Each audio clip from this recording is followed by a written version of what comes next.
Assalamualaikum warahmatullahi wabarakatuh dan salam Malaysia Madani.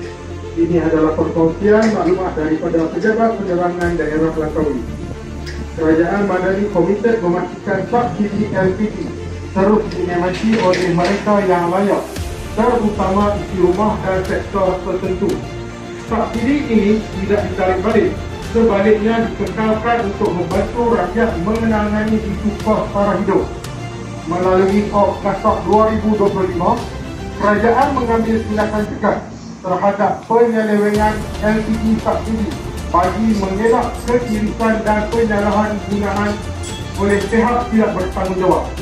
Langkah yang diambil ini bagi memastikan subsidi tidak disalahguna dan dana negara dimanfaatkan sebaiknya demi kebaikan rakyat.